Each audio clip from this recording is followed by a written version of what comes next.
Hi, my name is Edson. I'm married to Leora and we have two beautiful kids. We currently live in South Africa.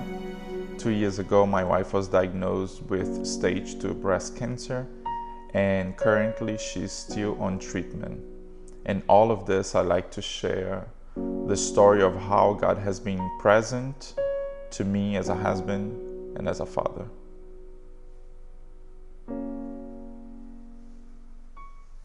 Well, a little bit over 2 years ago, when Leora started feeling the discomfort,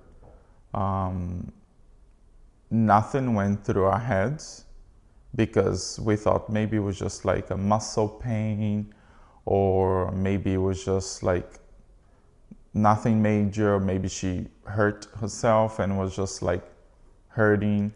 But in the back of your head, you always wanted to make sure that everything is okay. Just because I think it's wise to check, but nothing, honestly, when the hurt or the pain or the need to go to the doctor, nothing really was concerning until we got to the doctor. So I remember she was working with a school, and then the school had gone on outreach, and we were planning to go to Madagascar on outreach as well. And then right after the school went on outreach, we went to the doctor a few days later. So it was, I think it was a Monday or Tuesday. We went to the doctor and the doctor checked, and the doctor was like, okay, we need to run some tests. We always do run a biopsy just because we wanted to make sure.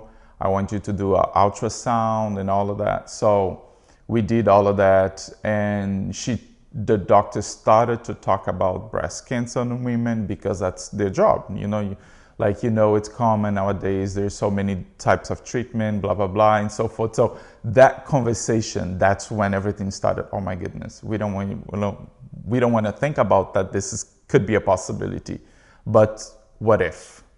So I think the worrying and the being concerned about being cancer, it was then. So we went and did biopsy, we did all the tests, and then we came back for the results. And you could see right before we entered the room, the doctor said, I don't have good news. And then I think that moment, everything fall apart. Like Leora, she was devastated. I was devastated. That was the last thing in my head I wanted to hear. But when I heard, it felt like everything went silent. And that was the first news. That was... Sorry, I'm running through the emotions.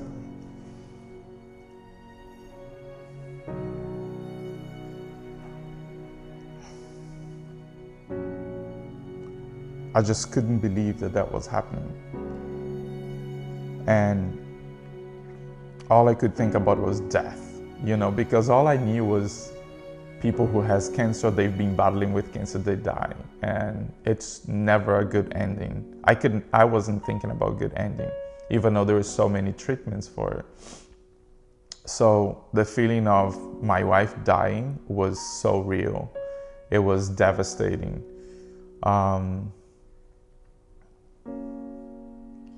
And I couldn't think of anything else. So going home that day, with that news, with the knowing that my wife has cancer, and having to go through all the process and all the treatment, all the doctors, finding everything, that was so overwhelming. And that took hold of me. I think that it was so massive, so big, that I couldn't think about anything else. And I think that was the first diagnosis. That's how it went. Yeah, so after getting the news, you have to share with your family, right? So you have to sit with it. You have to think about it, how you want to share. You have to think about everything, but also we have to share with our kids. we have 2 kids. So Levi was 2 at the time, and Lily was 5. And then trying to bring it in words for a 2-year-old to understand, it was almost impossible. It felt like he doesn't understand. Like, he won't understand. There is no word that we can explain to a 2-year-old cancer. Like, how can you explain that? So all we said to Levi was like, Mommy is sick and she needs to go to the hospital. Lily was 5. She had much more of an understanding, so we had to bring the word to her. And we told her, we had a conversation, and the next day, I was driving Lily to school after we had the conversation. And I drove her, and then when I drove her to school, before we got to school, she started to cry, and I asked her why she was crying. And then she said,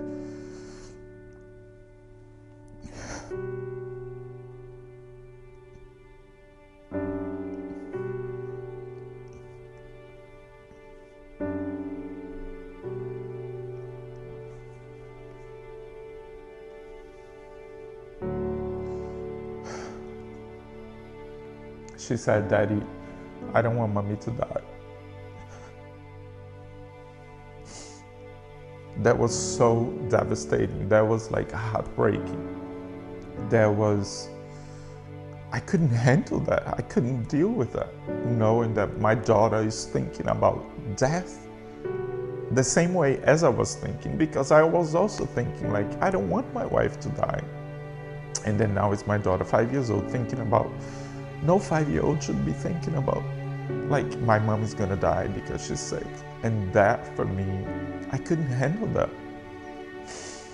So everything within me, I try not to cry, I try not to overreact. So I reassure her, I said, Mommy's gonna be fine, even though inside of me, I had no clue. So I took her to school, and I explained the teacher, and to the teacher that she's having a rough day and all of that. So the teacher was very understanding, very encouraging, very supportive throughout the whole process with Lily. So I dropped Lily to school, and then I drove back home. On my way back home, I remember I was crossing an intersection, 4-way intersection, and everything went dark. Everything just went dark, and I cannot explain to you what happened, but everything went dark. And then when I woke up, I was in the middle of the intersection. Lights were red for me to go, and people were stopping. The cars were stopping. They were buzzing, and they were screaming at me, probably saying beautiful words to me. And I was like so oblivious to what was going on. I was like, what happened? Why are you crying? I mean, why are you screaming? Why are you honking your horn at me? Like, I don't understand. And then I kept driving. And then I went on the side of the road and I stopped the car. And for a moment, I was thinking about what just happened. But I felt this darkness around me, and I felt death around me.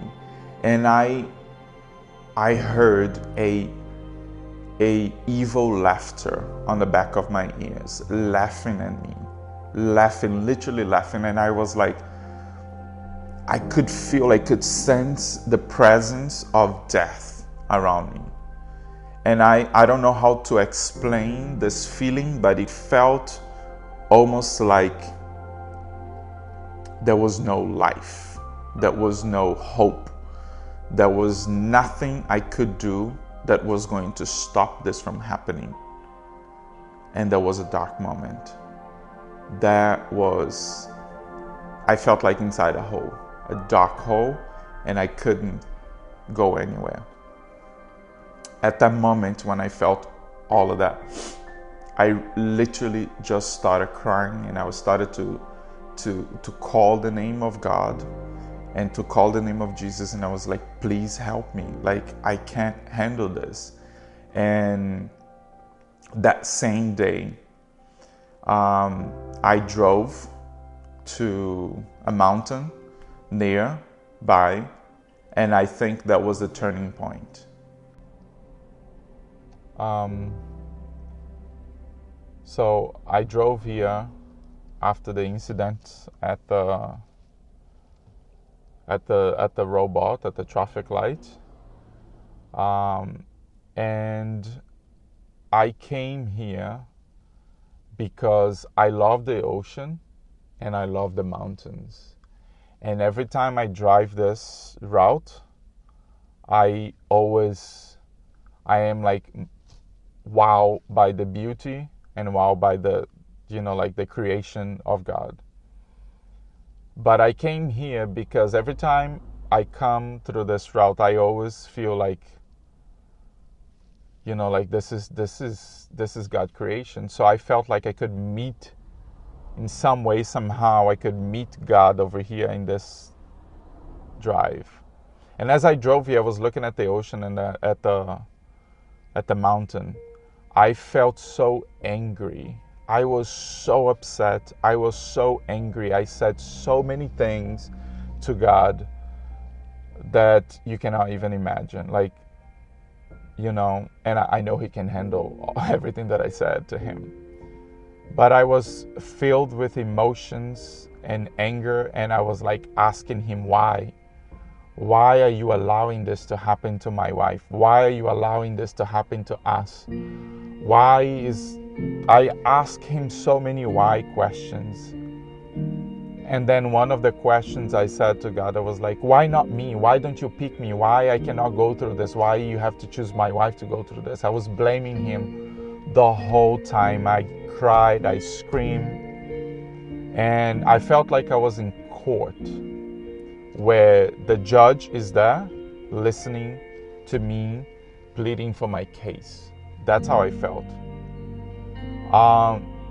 I felt like I was in the presence of God. I felt like He was right here inside the car with me, and He was listening to me. And then I heard that whisper, can you handle? I was asking Him, why not me? Why don't you pick me? And then He said, can you handle? At that moment, I was like, no, I cannot handle. I cannot handle the pain. I cannot handle the emotions. I cannot handle all of this. That moment, that experience that I had here in this mountain, it was so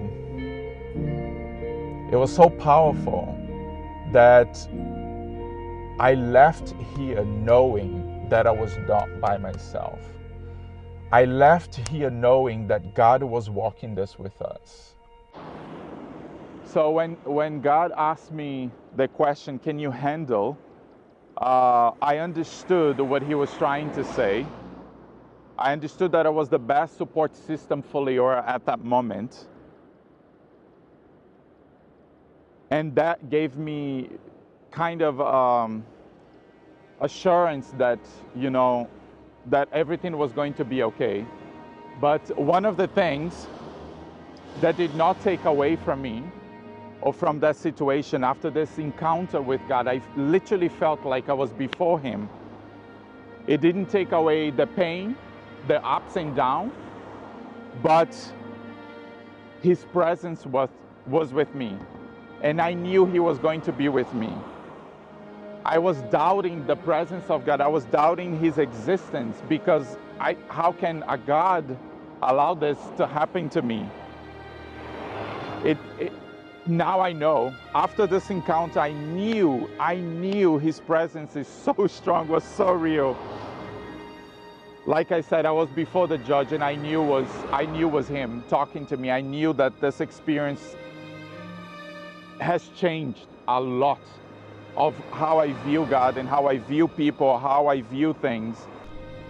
The other thing that it did not change was my wife did not get healed, and yet she did not get healed yet. But we got healed on the inside. Our emotions got healed. Our view of God and spiritually we got healed. I think that was the biggest change for me. It was healing spiritually, healing my faith, healing my perspective of God, healing my view of who He is and what He means to me. And knowing that He's always present. Always present. When I look at this mountain and this ocean, I just don't see His creation, but I can feel His presence. And that was the biggest change and the biggest healing for me.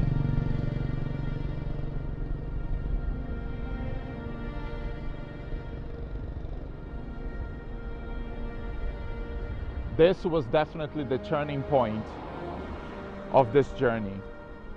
I can now respect the process, understanding that there will be ups and downs. It doesn't matter. There will always be ups and downs. There will be sad moments. There will be moments that we feel discouraged.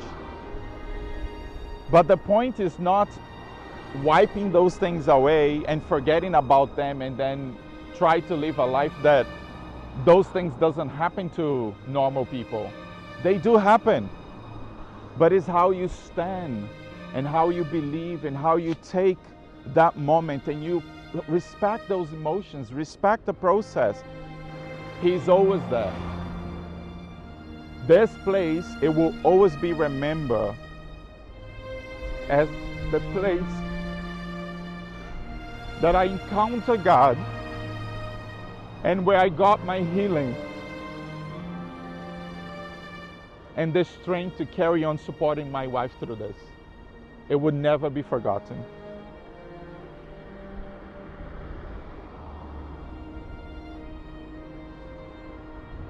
So going through the emotions of everything that just happened on the first diagnose, it was definitely a foundation for what was to come ahead.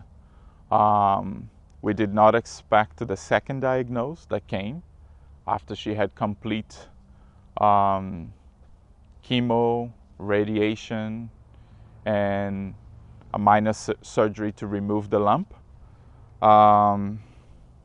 I remember that we took it very well, even though we were kind of shocked that it had come back or was still there.